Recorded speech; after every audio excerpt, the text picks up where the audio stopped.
Gaming reviews done quick. We're not done this show yet. The 1 Minute Rundown. I'm Octrinity, your host, and now we're playing with power. This time we're running down the games I should have run down in other episodes, but didn't. One of the advantages of devoting an entire episode to a single series is that a fan of one game tends to be interested in what else the series has to offer, so there's an easy way to tell what's worth checking out. It also helps provide context by comparing similar games. But what happens when I don't end up covering the whole series? Sometimes new games come out after I've reviewed the rest of the games. Sometimes there's a spin-off that doesn't fit in with the rest. Sometimes the episode was just running long enough as it is, and sometimes, well, I just didn't play it in time. Whatever the reason, I'm here to play catch-up, so I'm going back through previous episodes and talking about what I missed, so consider this your retrospective to expand on what I've already done. This won't be a comprehensive list of everything, but we'll cover 11 games, 6 of which weren't out when their episodes launched, and 5 that were. So, let's go. Greatness awaits. Assassin's Creed has moved towards a yearly release, and in spite of this being a game I liked, I'm starting to see the issues in the formula. Like before, there's still a lot of random collectibles that provide little to no benefit for collecting, a control scheme where it's not always obvious what your character will do, and a storyline that jumps around enough to be hard to follow, all within a framing device that sets up a lot of intriguing questions but never actually answers them. And unlike last time, your assassin is also a pirate. And I don't really care for the ship-to-ship battles much. They'd be okay for the occasional plot-mandated fight, but the game expects you to pick a few fights at sea in order to upgrade your ship, which feels very much at odds with the rest of the game considering how much it encourages keeping a low kill count and a lower profile. When Edward's on dry land, though, things go over much better, excelling at what Assassin's Creed has always done well at. Stealth-based action and acrobatic with enough side material and secondary objectives to keep things from getting too stale. A fun historical saying not often seen elsewhere. So maybe I'm just growing tired of the franchise, but hey, I'm still enjoying myself with it.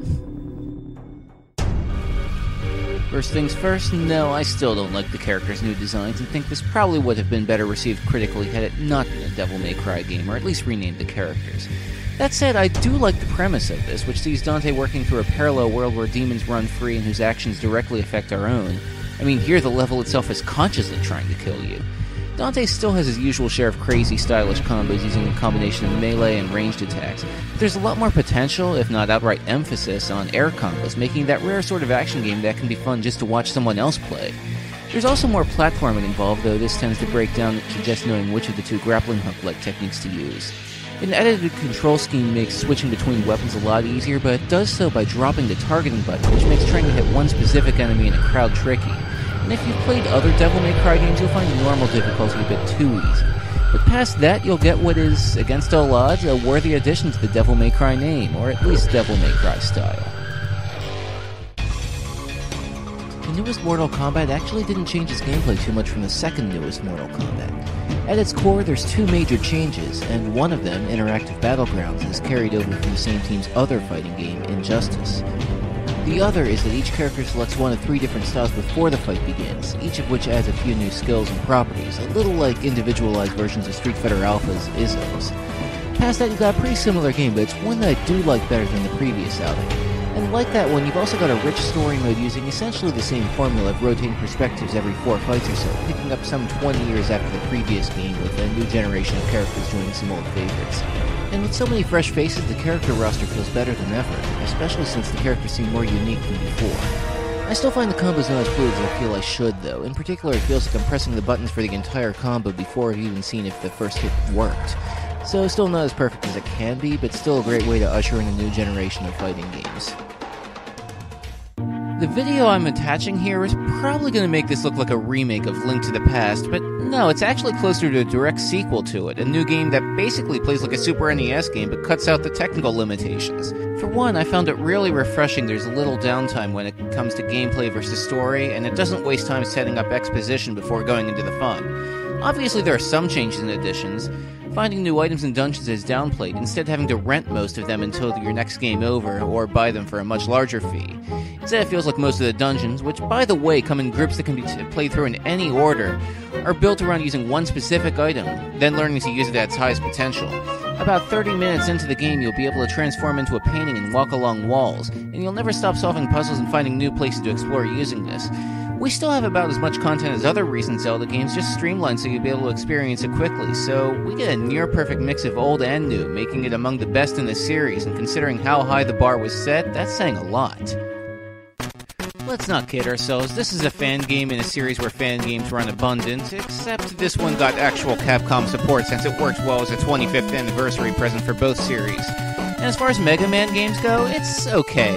It's using an engine similar to later NES Mega Man games with the charge shot and slide still available, but it differentiates itself more with the boss fights, who are, of course, against Street Fighter characters. And as such, they actually have a super meter where they'll be able to use their most powerful attacks after receiving enough damage. So it probably won't surprise you that the boss fights were the best and hardest part of the game, while most of the levels leading up to them, while at least different enough from each other, don't seem like anything special. And unfortunately, the weapons dropped by bosses have something to do with my average opinion here, as many are hard to find good use of, few stay consistently useful, and the endgame where you have them all available is disappointingly short. This didn't do much as I hoped to quench my thirst for a new Mega Man game, but then again, this game is freely available on Capcom's website, so all you've got to lose by playing it is time. For a game who could single-handedly sell the console it's on, one that is anticipated by so many for so long, the wait was worth it. The magic formula hasn't changed a ton here, you should still be able to jump right in, but the game engine is refined to remove random tripping, floaty air physics, and edge-hogging as a viable strategy. You've got a lot of fun new characters, and while I think the learning curve on them is harder than most who we've seen before, they all bring a new fighting style unlike old characters, except for a couple of clones that seem to exist just as fan service. Not that that's anything new either.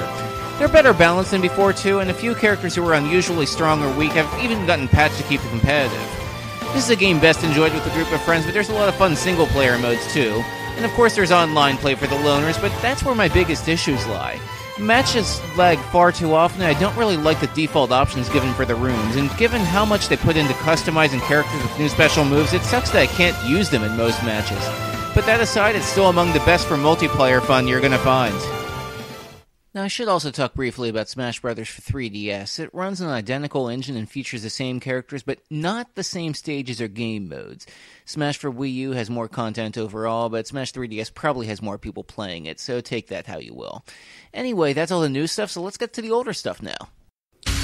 So here's a Mega Man JRPG of the low-plot dungeon crawler variety, but rather than feeling like a Mega Man game spun into an RPG, it feels more like an RPG using the Mega Man license as an afterthought. I mean, the characters and environments are what you'd expect, and the game at least tries to make it look like you're going after 8 Maverick robots before taking on their leader. But in terms of gameplay, aside from one character's special skill, you'll get none of the techniques from bosses you'd expect from a Mega Man game. Battles see your team in turn-based fighting where each character can switch to the sidelines immediately, and who has a special skill that can be used after charging up enough weapon energy. One that works so well and can be used often enough, it usually doesn't pay off to use any other skills.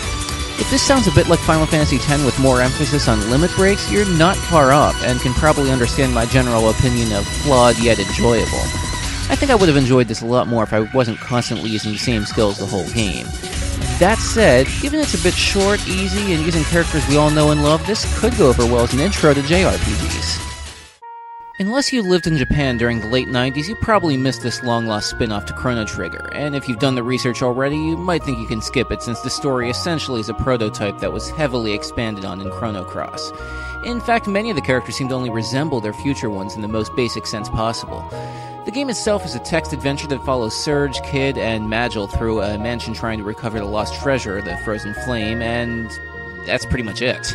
You'll be prompted for decisions, and apparently making enough wrong decisions in fighting can lead to death, but that's about as far as the interaction really goes. And even then, there's enough leading and forgiveness in the decision-making that it's hard to completely screw up. I imagine they were going for something more narrative here, but I also think the Chrono fanbase at least has enough basic knowledge of what happens here that there's not any huge surprises. In Chrono tradition, there's multiple scenarios afterwards with different endings, but honestly, I didn't enjoy the game enough to experiment with them. Kinda happy I finally checked this one out, but I probably won't check it out again. Yeah, one unknown player got most of this already, and his opinion wasn't far from mine. Star Fox 2 sort of uses the original game with a real-time strategy game here. Enemy ships are attacking Corneria, and continue to do so even when you're completing your primary goal of destroying a base in the surrounding planet. But past that, you see features that were refined in Star Fox 64, including missions on land, all-range mode, and a rival team, all with a vastly improved game engine over the original game. I doubt this would have brought in new fans had it actually been released, but the concept alone makes this worth checking out if you're a Star Fox fan. Let's follow up a game that never got released but should have, with one that did get released and probably shouldn't have. For one, the control is terrible. It's essentially standard FPS controls, but using the stylus to look around, jump, switch weapons, and morph into a ball, or alternatively using some combination of that and the face buttons, and neither really works. It's like they were set up for someone with 3 hands. It feels uncomfortable enough that I have a hard time thinking the developers didn't play through prototypes and ask, hey, do you think maybe we ought to rethink this? But it doesn't end there. Special weapons don't seem interesting enough past simply needing them to proceed. But up until the second half of the game, exploration seems more limited to just finding the keys you need to go further. I assume they want to make combat or multiplayer the main focus, and to their credit, the rooms that these sorts of skirmishes happen in would be pretty enjoyable in any other game.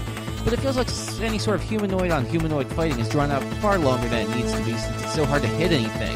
This was fairly early in the DS's life cycle, so I'll just dismiss this as a new idea that didn't really work. And we'll follow that up with another game unnecessarily turned multiplayer.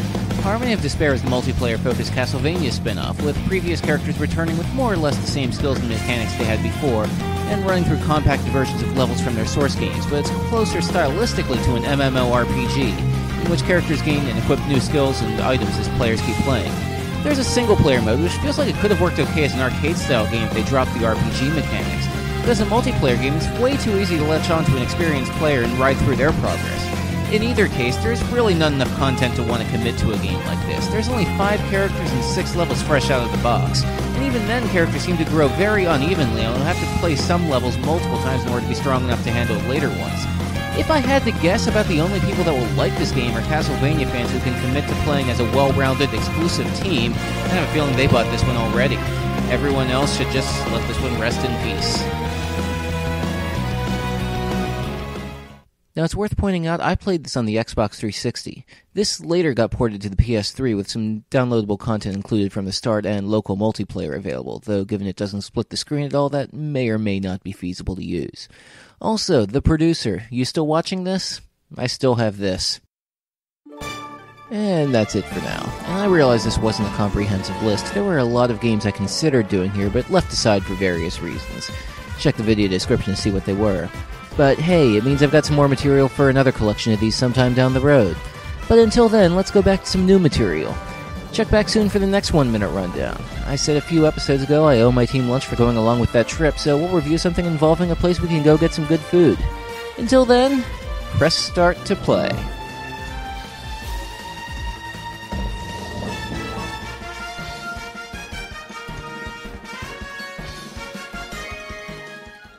I summoned the second most powerful force known to man.